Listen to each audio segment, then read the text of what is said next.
ओम नमः शिवाय। हर हर महादेव। आप सभी को सोमवार व्रत की हार्दिक शुभकामनाएं। सोमवार व्रत भगवान शिव को समर्पित एक पवित्र व्रत है जो विशेष रूप से उनकी कृपा प्राप्त करने और जीवन में सुख समृद्धि लाने के लिए रखा जाता है। ये व्रत हर सोमवार को किया जाता है और इस व्रत का विशेष महत्व होता है। इस व्रत को करने से भगवान शिव प्रसन्न होते हैं और भक्तों की सभी मनोकामनाओं को पूर्ण करते हैं। अविवाहित कन्याओं के लिए ये व्रत विशेष लाभकारी माना जाता है। इसे करने से योग्य वर की प्राप्ति होती है और वैवाहिक जीवन सुखद होता है।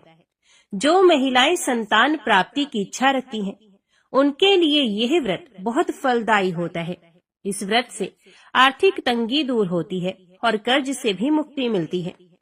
भगवान शिव को भोलेनाथ कहा जाता है। उनकी भक्ति से जीवन में शांति, स्वास्थ्य और सकारात्मक ऊर्जा प्राप्त होती है। सोमवार व्रत करने से जन्म जन्मांतर के पाप नष्ट होते हैं और व्यक्ति को मोक्ष की प्राप्ति होती है। यदि जीवन में कोई संकट या बाधा आ रही हो तो सोमवार व्रत करने से सभी समस्याएं समाप्त हो जाती हैं। इस व्रत को करने के लिए प्रातः स्नान कर स्वच्छ वस्त्र धारण करें और व्रत का संकल्प लें। घर या शिव मंदिर में जाकर भगवान शिव का जल, दूध, दही, शहद, बेलपत्र और गंगा जल से अभिषेक करें।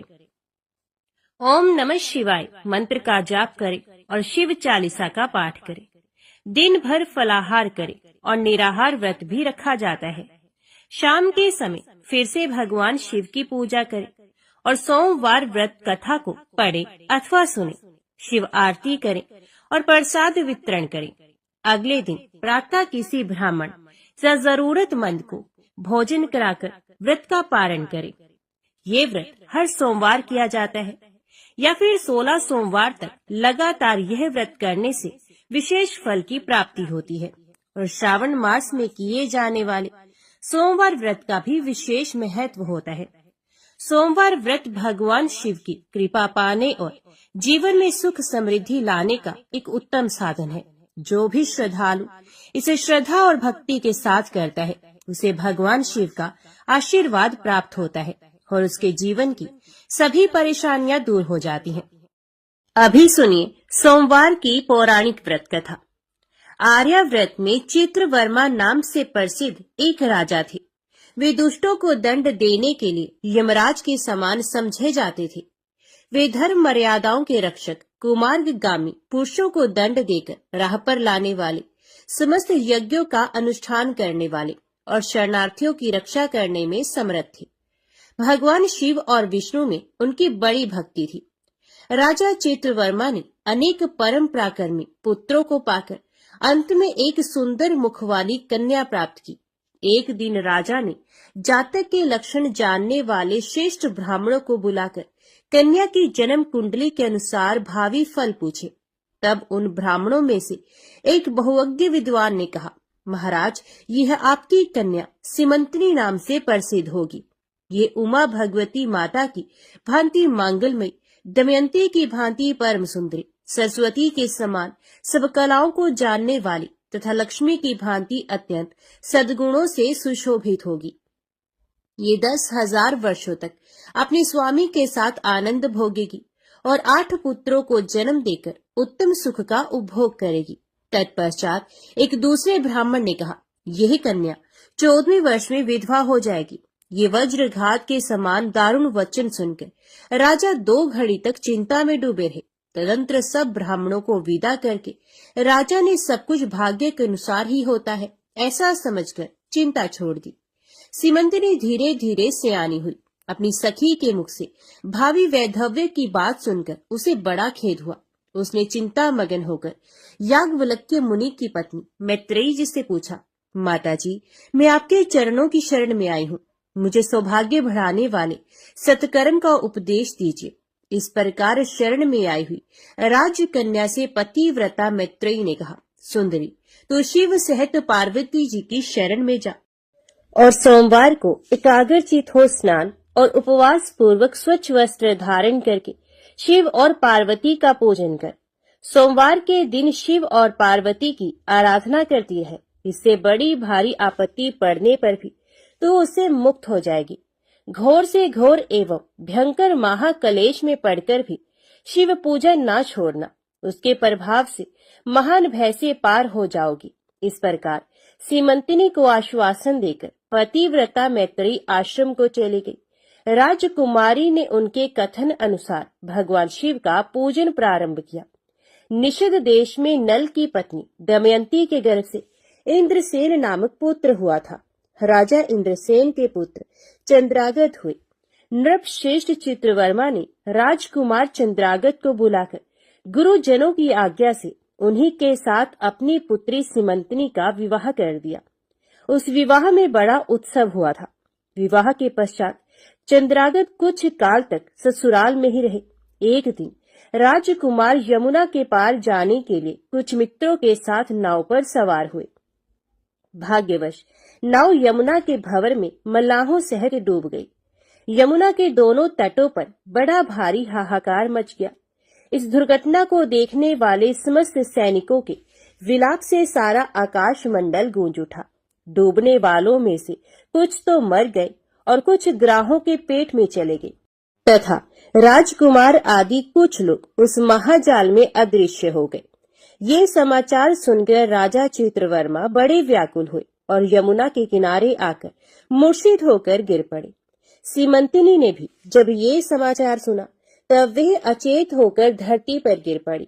राजा इंद्रसेन भी अपने पुत्र के डूबने का समाचार पाकर रानियों सहित बहुत दुखी हुए और सुध बुद्ध खोकर गिर पड़े। तदंतर बड़े बूढ़ों के समझाने पर राजा चित्रवर्मा धीरे धीरे नगर में आए और उन्होंने अपनी पुत्री को धीरज बंधाया। राजा चित्रवर्मा ने जल में डूबे हुए अपने दामाद का औधर देह कृत्य वहां आए हुए उनके बंधु बांधवों से करवाया। पतिव्रता सीमंतिनी ने चीता में बैठकर पतिलोक में जाने का विचार किया, किंतु उसके पिता ने स्नेहवश उसे रोक लिया। तब वे विधवा जीवन व्यतीत करने लगी। मुनि पत्नी मैत्रेयी ने जिस शुभ सोमवार व्रत का उपदेश दिया था, उसे सदाचार परायणा सीमंतिनी ने विधवा होने पर भी नहीं छोड़ा। इस प्रकार 14वें वर्ष की आयु में अत्यंत दारुण दुख पाकर वे भगवान शिव के चरणार विंदों का चिंतन करने लगी। शिव की आराधना करते करते उसके 3 वर्ष व्यतीत हो गए।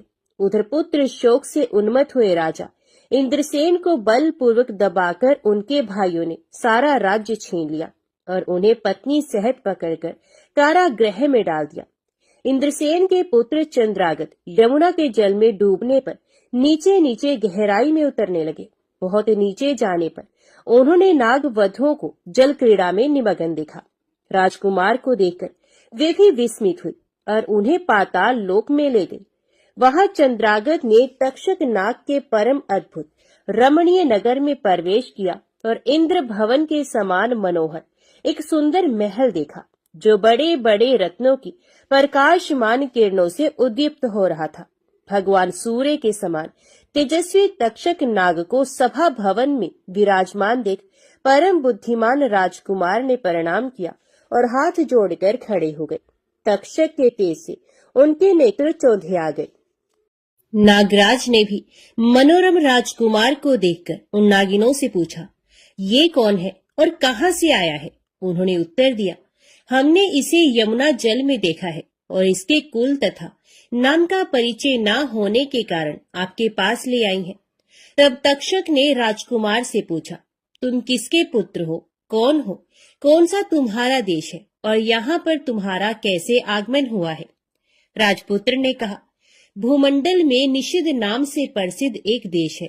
उसके स्वामी राजा नल महायशस्वी हो गए हैं। वे पुण्य श्लोक माने जाते हैं।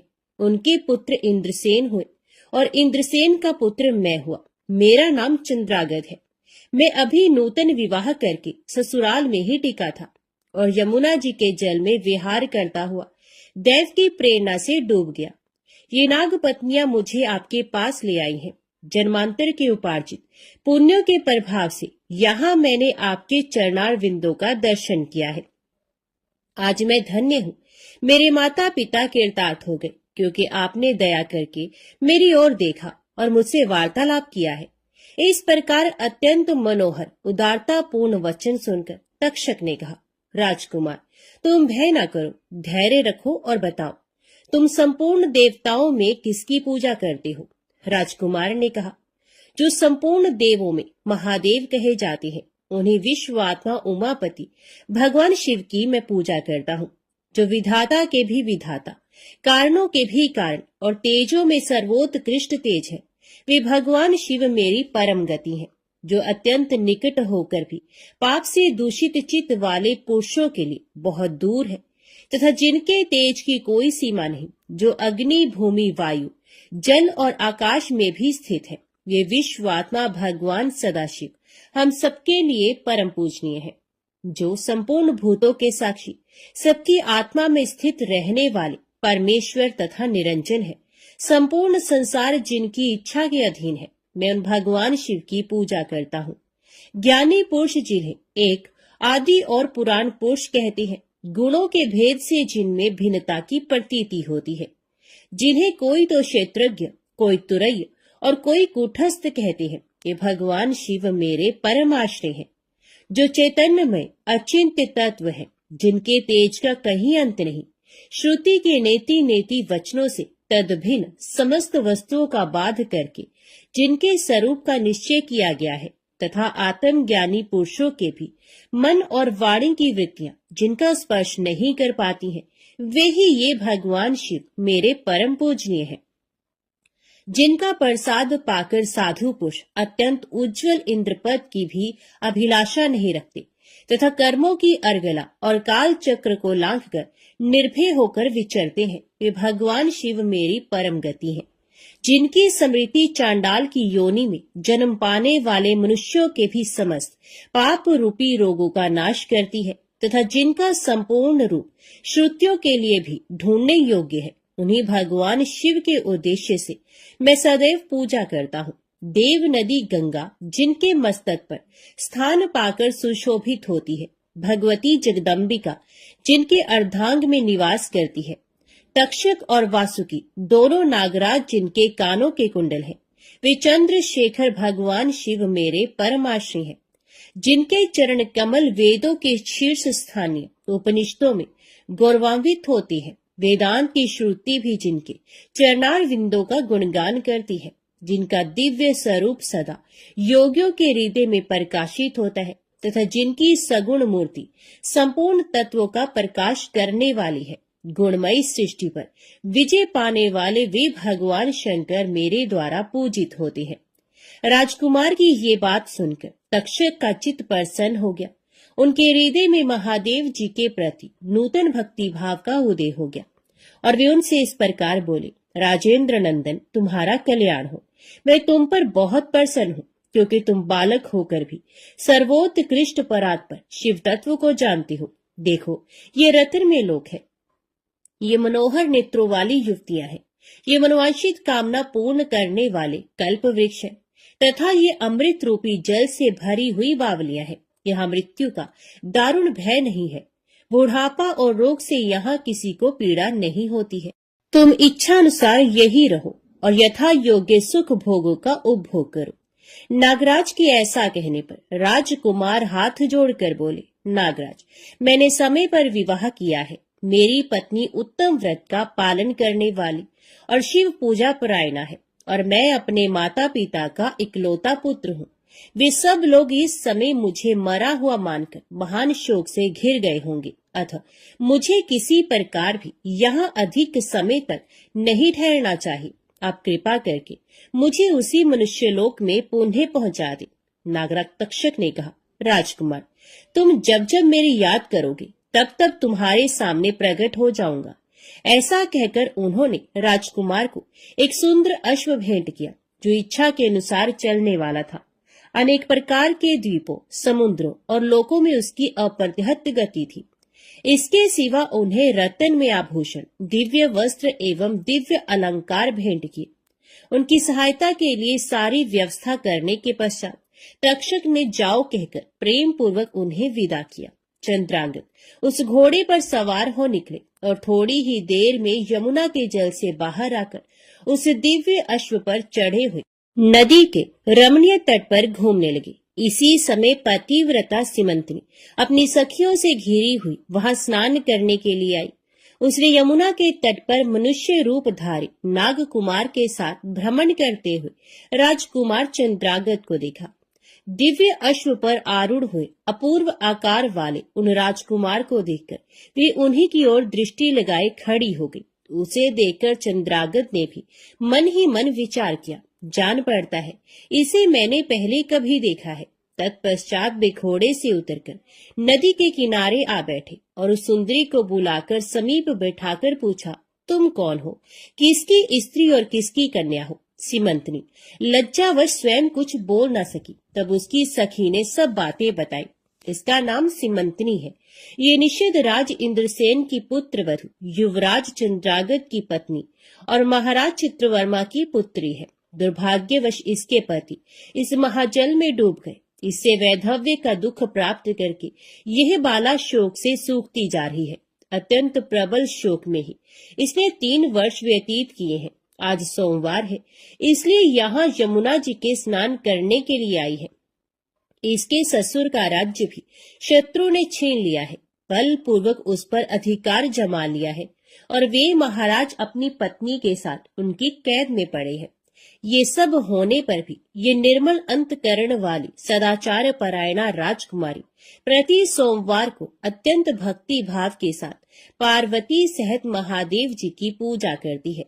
उत्तम व्रत का पालन करने वाली सीमंतनी ने अपनी सखी के मुख से सब बातें कहलवाकर स्वयं भी राजकुमार से पूछा, आप कौन हैं? आपके पार्श्ववर्ती ये दोनों पुरुष कौन है? आपने मेरे वृत्तांत को एक स्नेही की भांति क्यों पूछा है? महाबाहो, मुझे ऐसा जान पड़ता है कि पहले मैंने आपको कहीं देखा है। आप मुझे स्वजन की भांति प्रतीत होते हैं। इतना कहकर राजकुमारी सीमंतनी नेत्रों से आंसू की धारा बहाती हुई बहुत देर तक फूट फूट कर रोती रही और मूर्छित होकर पृथ्वी पर गिर पड़ी। अपनी प्रियतमा के शोक का कारण सुनकर चंद्रागत भी शोक से व्याकुल हो 2 घड़ी तक चुपचाप बैठे रहे। तदंतर सीमंतनी उठकर राजकुमार की ओर बारंबार निहारने लगी। उसने पहले देखे हुए अंग चिन्हों, स्वर आदि लक्षणों, अवस्था के प्रमाण तथा रूप रंग आदि की परीक्षा करके ये निश्चय किया कि ये अवश्य ही मेरे पति हैं, क्योंकि मेरा हृदय प्रेम से अधीर होकर इन्हीं में अनुरक्त हुआ है। परंतु क्या मुझ अभागिनी को अपने मरे हुए पति का दर्शन हो सकता है? ये स्वप्न है या भ्रम? अथवा मुनि पत्नी मैत्रेयी ने जो मुझे ये कहा था कि तुम भारी से भारी विपत्ति में पड़ने पर भी इस व्रत का पालन करती रहना, उसी का तो ये फल नहीं है। एक श्रेष्ठ ब्राह्मण ने मेरा 10,000 वर्षों का सौभाग्य बतलाया था। उन ब्राह्मण देवता का ये वचन अवश्य सत्य होगा, ये ईश्वर के बिना कौन जान सकता है। इधर प्रतिदिन मुझे मंगल सूचक शुभ शगुन दिखाई देते हैं। पार्वती देवी के प्राणनाथ भगवान शिव के प्रसन्न होने पर देहधारियों के लिए कौन सी वस्तु दुर्लभ हो सकती है। इस प्रकार भांति भांति से विचार करके उसका संदेह दूर हुआ। तब लज्जा से उसने अपना मुख नीचे की ओर कर लिया। उस समय राजकुमार ने कहा, भद्रे, मैं तुम्हारे पति के शोक संतप्त माता पिता से ये समाचार बतलाने के लिए जा रहा हूँ। तुम्हारा कल्याण हो, तुम्हारे पति तुमसे शीघ्र ही मिलेंगे। यो कहकर राजकुमार घोड़े पर सवार हुए और अपने दोनों सहायकों के साथ शीघ्र ही अपने राज्य में पहुंचे। वहां नागरोद्यान के समीप स्थित होकर उन्होंने नागराज के पुत्र को राज सिंहासन पर अधिकार जमाए बैठे हुए बंधुओं के समीप भेजा। नागकुमार ने शीघ्र जाकर उन सब से कहा, तुम सब लोग महाराज इंद्रसेन को अविलंब कारागृह से मुक्त करो और सिंहासन छोड़कर हट जाओ। महाराज के पुत्र चंद्रागत पाताल लोक से लौटकर यहाँ आए हैं। तुम आनाकानी ना करो, नहीं तो चंद्रागत के बाण तुम्हारे प्राण हर लेंगे। वे यमुना जी के जल में डूबकर नागराज तक्षक के घर जा पहुंचे थे। वहां से उनकी सहायता पाकर पुण्य इस लोक में लौटे हैं। नागकुमार की कही हुई ये सारी बातें सुनकर शत्रुओं ने भी बहुत अच्छा कहकर उनकी आज्ञा स्वीकार की और महाराज इंद्रसेन को उनके खोए हुए पुत्र के पुनः लौट आने का समाचार बताकर उनका सिंहासन उन्हें लौटा दिया। महाराज को प्रसन्न करके भी वे लोग भयभीत बने रहे। मेरा पुत्र आ रहा है, ये बात सुनकर राजा प्रेम के आंसू बहाते हुए आनंद में डूब गए। यही दशा महारानी की भी थी। तदंतर सब नागरिक, वृद्ध, मंत्री और पुरोहित आगे जाकर चंद्रागत से मिले और उन्हें हृदय से लगाकर महाराज के समीप ले आए। अपने भवन में प्रवेश करके अश्रु वर्षा करते हुए राजकुमार ने माता पिता के चरणों में प्रणाम किया। चरणों में पड़े हुए पुत्र को उठाकर राजा ने अश्रु सिक्त हृदय से लगा लिया। विक्रमश सब माताओं को प्रणाम करके उनका आशीर्वाद लेकर राजकुमार पुरवासियों से मिले और उन्होंने सबको यथा योग्य सम्मान दिया। उन्होंने सबके साथ राजसभा में बैठकर अपना सब वृतांत पिता से निवेदन किया और नागराज तक्षक से मित्रता होने की भी बात बताई। राजकुमार का चित्र देख और सुनकर राजा इंद्रसेन हर्ष से विवल हो गए। उन्होंने अपने मन में यही माना कि मेरी पुत्र वधू ने भगवान महेश्वर की आराधना करके इस अनुपम सौभाग्य का अर्जन किया है। निषदराज ने ये मंगलमय वार्ता दूतों के द्वारा महाराज चित्रवर्मा को भी कहला दी। ये अमृतमय वार्ता सुनकर महाराज चित्रवर्मा आनंद से विवल हो गए और बड़े वेग से उठकर उन्होंने संदेश वाहकों को उपहार में बहुत धन दिया। फिर अपनी पुत्री को बुलवाकर उन्होंने उससे वैधव्य के चिन्हों का परित्याग करवाया और उसे नाना प्रकार के आभूषणों से विभूषित किया। तत्पश्चात समूचे राष्ट्र के गांव और नगर आदि में बड़ा भारी उत्सव हुआ और सब लोगों ने राजकुमारी सीमंतिनी के सदाचार की बड़ी प्रशंसा की। चित्रवर्मा ने इंद्रसेन के पुत्र चंद्रागत को बुलाकर सीमंतिनी को उनके साथ विदा कर दिया। चंद्रागत ने तक्षक के घर से लाए हुए रत्न आदि आभूषणों के द्वारा, जो मानव मात्र के लिए अत्यंत दुर्लभ है, अपनी पत्नी को अलंकृत किया। तपे हुए स्वर्ण के समान सुशोभित 40 कोस तक जाने वाली सुगंध से युक्त दिव्य अंगराग से सीमंतिनी की बड़ी शोभा हो रही थी। कमल के केसर के समान रंग वाले कल्प वृक्ष के पुष्पों से बनी हुई और कभी ना कुम्हलाने वाली माला भी सती सीमंतिनी की शोभा बढ़ा रही थी। इस प्रकार शुभ मुहूर्त में अपनी पत्नी को साथ लेकर श्वशुर की आज्ञा से चंद्रागत पुनः अपनी नगरी में आए। महाराज इंद्रसेन ने अपने पुत्र को राज सिंहासन पर बिठाकर तपस्या द्वारा भगवान शिव की आराधना करके योगी पुरुषों को उपलब्ध होने वाली उत्तम गति प्राप्त की। राजा चंद्रागत ने अपनी धर्म पत्नी सीमंतिनी के साथ 10,000 वर्षों तक नाना प्रकार के विषयों का उपभोग किया। उन्होंने 8 पुत्रों और 1 कन्या को जन्म दिया। सीमंतिनी प्रतिदिन भगवान महेश्वर की पूजा करती हुई अपने स्वामी के साथ सुख पूर्वक रहने लगी। उसने सोमवार व्रत के प्रभाव से अपना खोया हुआ सौभाग्य प्राप्त कर लिया। ओम नमः शिवाय। हर हर महादेव। अभी सुनिए 16 सोमवार की व्रत कथा। एक बार भगवान शिव जी पार्वती जी के साथ भ्रमण करते हुए मृत्यु लोक की अमरावती नगरी में पहुंचे। उस नगर के राजा ने भगवान शिव का एक विशाल मंदिर बनवा रखा था। शिव और पार्वती उस मंदिर में रहने लगे। एक दिन पार्वती ने भगवान शिव से कहा कि हे प्राणनाथ, आज मेरी चौसर खेलने की इच्छा हो रही है।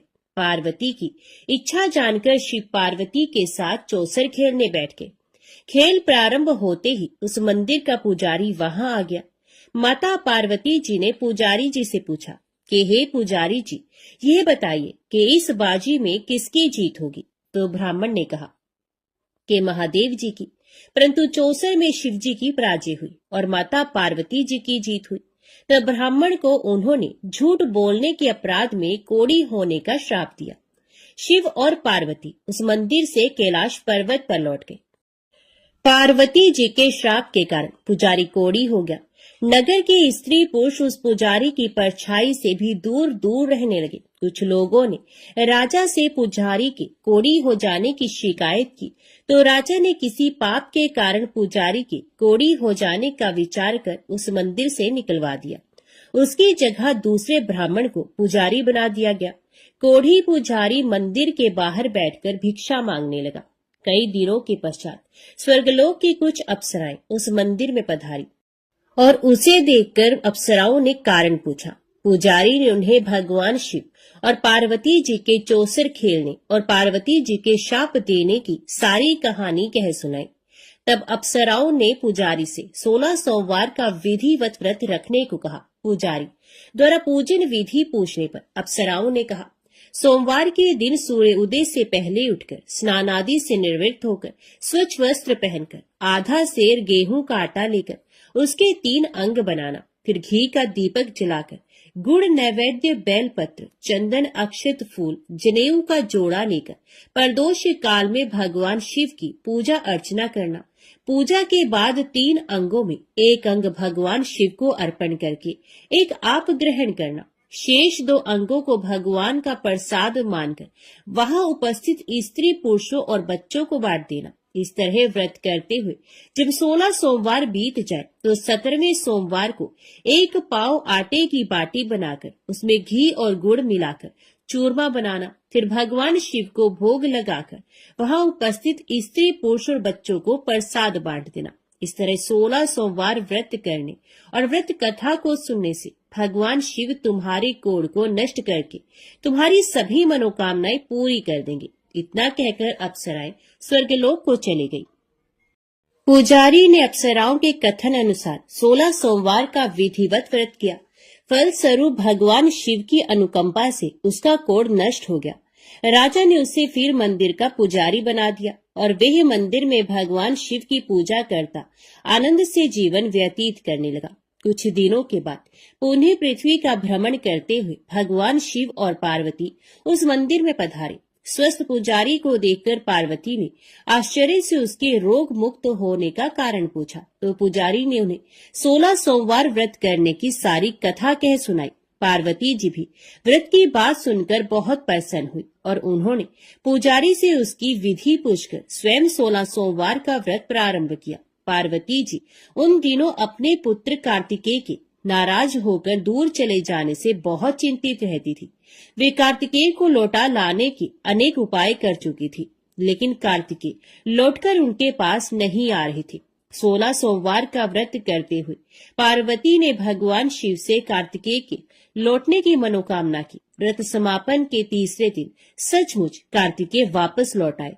कार्तिकेय ने अपने हृदय परिवर्तन के संबंध में पार्वती जी से पूछा, हे माता, आपने ऐसा कौन सा उपाय किया था जिससे मेरा क्रोध नष्ट हो गया और मैं वापस लौट आया? तब पार्वती जी ने कार्तिकेय को 16 सोमवार के व्रत की कथा कह सुनाई। कार्तिकेय अपने एक ब्राह्मण मित्र ब्रह्मदत्त के परदेश चले जाने से बहुत दुखी थे।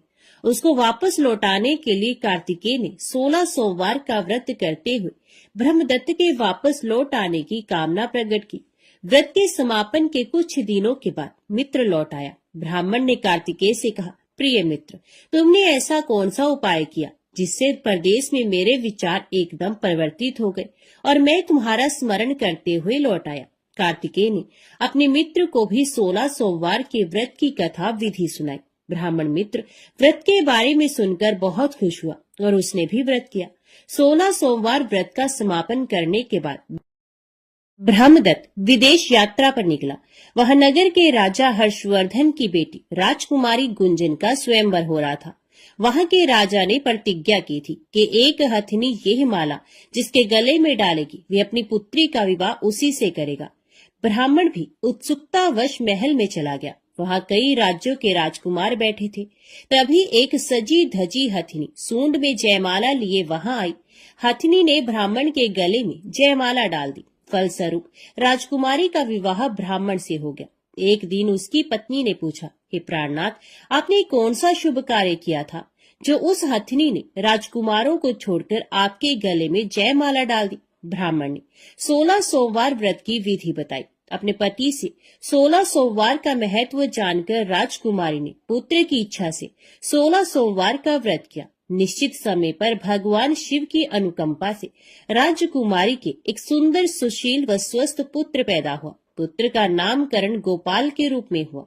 बड़ा होने पर पुत्र गोपाल ने भी माँ से एक दिन प्रश्न किया कि मैंने तुम्हारे ही घर में जन्म लिया, इसका क्या कारण है? माता गुंजन ने पुत्र को 16 सोमवार व्रत की जानकारी दी। व्रत का महत्व जानकर गोपाल ने भी व्रत करने का संकल्प किया। गोपाल जब 16 वर्ष का हुआ तो उसने राज्य पाने की इच्छा से 16 सोमवार का विधिवत व्रत किया। व्रत समापन के बाद गोपाल घूमने के लिए समीप के नगर में गया। वहां के वृद्ध राजा ने गोपाल को पसंद किया और बहुत धूमधाम से अपनी पुत्री राजकुमारी मंगला का विवाह गोपाल के साथ कर दिया। 16 सोमवार के व्रत करने से गोपाल महल में पहुंचकर आनंद से रहने लगा। 2 वर्ष बाद वृद्ध राजा का निधन हो गया तो गोपाल को उस नगर का राजा बना दिया गया। इस तरह 16 सोमवार व्रत करने से गोपाल की राज्य पाने की इच्छा पूर्ण हुई। राजा बनने के बाद भी वे विधिवत 16 सोमवार का व्रत करता रहा। व्रत के समापन पर 17वें सोमवार को गोपाल ने अपनी पत्नी मंगला से कहा कि व्रत की सारी सामग्री लेकर वे समीप के शिव मंदिर में पहुंचे। पति की आज्ञा का उल्लंघन करके सेवकों द्वारा पूजा की सामग्री मंदिर में भेज दी, स्वयं मंदिर नहीं गई।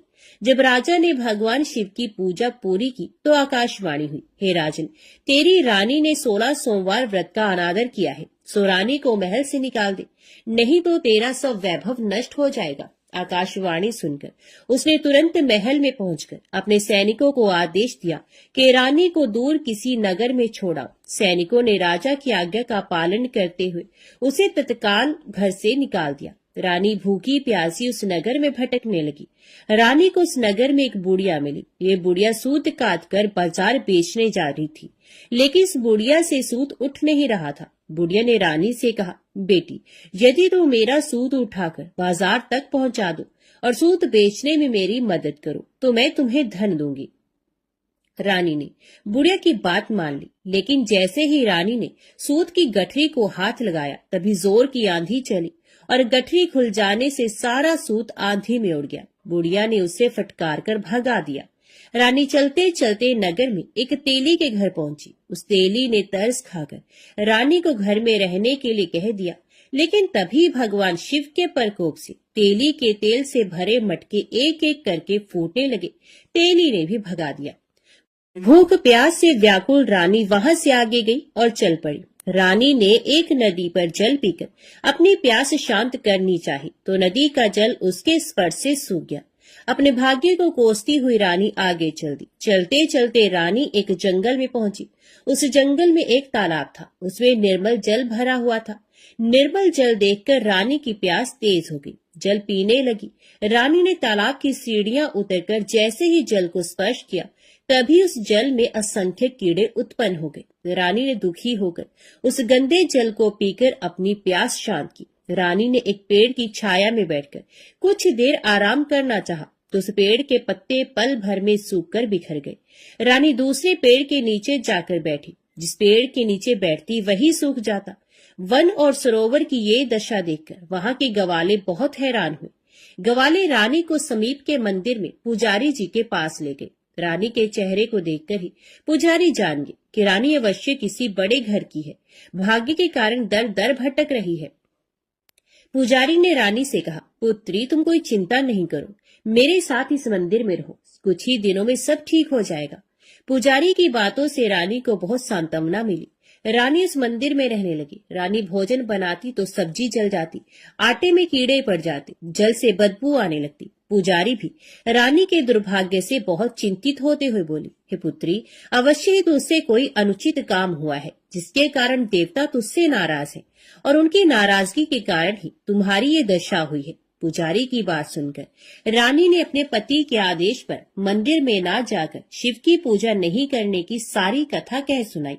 तो पुजारी ने कहा, अब तुम कोई चिंता मत करो, कल सोमवार है और कल से तुम 16 सोमवार के व्रत करना शुरू कर दो। भगवान शिव अवश्य तुम्हारे दोषों को क्षमा कर देंगे। पुजारी की बात मानकर रानी ने 16 सोमवार के व्रत प्रारंभ कर दिए। रानी सोमवार का व्रत करके शिव की विधिवत पूजा अर्चना की और व्रत कथा सुनने लगी। जब रानी ने 17वें सोमवार को विधिवत व्रत का समापन किया तो उधर उसके पति राजा के मन में रानी की याद आई।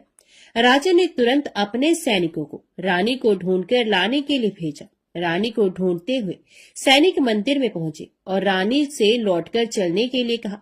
पुजारी ने सैनिकों से मना कर दिया और सैनिक निराश होकर लौट गए। उन्होंने लौटकर राजा को सारी बात बताई। राजा स्वयं उस मंदिर में पुजारी के पास पहुंचे और रानी को महल से निकाल देने के कारण पुजारी जी से क्षमा मांगी। पुजारी जी ने राजा से कहा, ये सब भगवान शिव के प्रकोप के कारण हुआ है। इतना कहकर रानी को विदा किया। राजा के साथ रानी महल में पहुंची। महल में बहुत खुशियां मनाई गई। पूरे नगर को सजाया गया। राजा ने ब्राह्मणों को अन्न, वस्त्र और धन का दान किया। नगर में निर्धनों को वस्त्र बांटे गए। रानी 16 सोमवार का व्रत करते हुए महल में आनंद पूर्वक रहने लगी। भगवान शिव की अनुकंपा से उसके जीवन में सुख ही सुख भर गए। 16 सोमवार के व्रत करने और कथा सुनने से मनुष्य की सभी मनोकामनाएं पूर्ण होती हैं और जीवन में किसी तरह की कमी नहीं होती है। स्त्री पुरुष आनंद पूर्वक जीवन यापन करते हुए मोक्ष को प्राप्त होती है। ओम नमः शिवाय। हर हर महादेव। अभी सुनिए शिव चालीसा पाठ। श्री गणेश गिरजा सुवन, मंगल मूल सुजान, कहत अयोध्या दास तुम, देहु अभय वरदान। जय गिरजापति दीन दयाला, सदा करत संतन प्रतिपाला। भाल चंद्रमा सोहत नीके, कानन कुंडल नाग फनीके। अंग गौर शिरगंग बहाय, मुंड माल तन छार लगाए। वस्त्र खाल बागंबर सोहे, छवि को देख नाग मुनि मोहे। मैना मातु की होए दुलारी, बाम अंग सोहत शव न्यारी। कर त्रिशूल सोहत शव भारी, करत सदा शत्रुन शयकारी। नंदी गणेश सोहे तहि कैसे, सागर मध्य कमल है जैसे। कार्तिक श्याम और गणराव, या छवि को कह जात न गाओ। देवन जभी जाए पुकारा, तभी दुख प्रभु आप निवारा। किया उपद्रव तारक भारी, देवन सब मिल तुम्हें जुहारी। तुरत षडानन आप पठायो, लव निमेष में मार गिरायो। आप जलंधर असुर संहारा, सुयश तुम्हार विदित संसारा। त्रिपुरा सुरसन युद्ध मचाई, सबही कृपा कर लीन बचाई। किया तपही भागीरथ भारी, पूर्व प्रतिज्ञा तसु पुरारी। दानिन मह तुम सम को नाही, सेवक स्तुति करत सदाहि। वेद नाम महिमा तव गाय, अकथ अनाद भेद नहीं पाए। प्रगट उधत मंथन तेज ज्वाला, जरे सुरासुर भय विहाला। किन्हीं दया तहि करी सहाय, नीलकंठ तब नाम कहाय। पूजन रामचंद्र जब कीन्हा, जीत के लंक विभीषण दीन्हा। सहस कमल में हो रहे धारी, किन्हीं परीक्षा तभी पुरारी। एक कमल प्रभु राखे जोई, कमल न्यून पूजन चह सोई। कठिन भक्ति देखी प्रभु शंकर, भय प्रसन्न दिए इच्छत वर। जय जय जय अनंत अविनाशी, करत कृपा सबके घटवासी। दुष्ट सकल नित मोह सतावे, भ्रमत रहे मोह चैन न आवे। त्राही त्राही मैं नाथ पुकारो, यह अवसर मोह आन उबारो। लै त्रिशूल शत्रुन को मारो, संकट से मोह आन उबारो। माता पिता भ्राता सब कोई, संकट में पूछत नहीं कोई। स्वामी एक है आस तुम्हारी, आय हरो अब संकट भारी। धन निर्धन को देत सदाही, जो कोई जांचे वो फल पाही। स्तुति कह विधि करो तुम्हारी, शम्हो नाथ अब चूक हमारी। शंकर हो संकट के नाशन, मंगल कारण विघ्न विनाशन। योगी यतमुन ध्यान लगावे, नारद शारद शीश नवावे। नमो नमो जय नमो शिवाय, सुर ब्रह्मादिक पार न पाए। जो ये पाठ करे मन लाई, तापर होत है शंभु सहाय। ऋणिया जो कोई अधिकारी, पाठ करे सो पावन हारी। पुत्रहीन कर इच्छा कोई, निश्चय शिव परसाते ही होय। पंडित त्रयोदशी को लावे, ध्यान पूर्वक होम करावे। त्रयोदशी व्रत करे हमेशा, तन्ने ही ताके रहे कलेशा। धूप दीप नैवेद्य चढ़ावे, शंकर सम्मुख पाठ सुनावे। जन्म जन्म के पाप नसावे, अंतवास शिवपुर में जावे। कहे अयोध्या आस तुम्हारी, जान सकल दुख हरी हमारी। नित्य नेम कर प्रात ही, पाठ करो चालीसा। तुम मेरी मनोकामना, पूर्ण करो जगदीश। मकसर छठे मत ऋतु, संवत 64 जान। स्तुति चालीसा शिव ही, पूर्ण कीन कल्याण। ओम नमः शिवाय। हर हर महादेव। अभी सुनते हैं भगवान भोलेनाथ की आरती। जय शिव ओंकारा, प्रभु जय शिव ओंकारा। ब्रह्मा विष्णु सदा शिव, अर्धांगी धारा। ओम जय शिव ओंकारा। एकानन चतुरानन पंचानन राजे, हंसासन गरुड़ासन वृषवाहन साजे। ओम जय शिव ओंकारा। दो भुज चार चतुर्भुज, 10 भुज अति सोहे, त्रिगुण रूप निरखता त्रिभुवन जन मोहे। ओम जय शिव ओंकारा। अक्षमाला बनमाला रुंडमाला धारी, चंदन मृग मद सोहे भाले शशिधारी। ओम जय शिव ओंकारा। श्वेतांबर पीतांबर बाघांबर अंगे, सनकादिक गरुणादिक भूतादिक संगे। ओम जय शिव ओंकारा। करके मध्य कमंडलू चक्र त्रिशूल धरता, जग करता जग भरता जग संहार करता। ओम जय शिव ओंकारा। ब्रह्मा विष्णु सदा शिव जानत अविवेका, प्रणवाक्षर मध्य ये तीनों एका। ओम जय शिव ओंकारा। काशी में विश्वनाथ विराजत नंदी ब्रह्मचारी, नित उठ भोग लगावत महिमा अति भारी। ओम जय शिव ओंकारा। त्रिगुण शिव जी की आरती जो कोई नर गावे, कहत शिवानंद स्वामी मन वांछित फल पावे। ओम जय शिव ओंकारा। ओम जय शिव ओंकारा। स्वामी हरि शिव ओंकारा। ब्रह्मा विष्णु सदा शिव अर्धांगी धारा। ओम जय शिव ओंकारा। ओम नमः शिवाय। हर हर महादेव।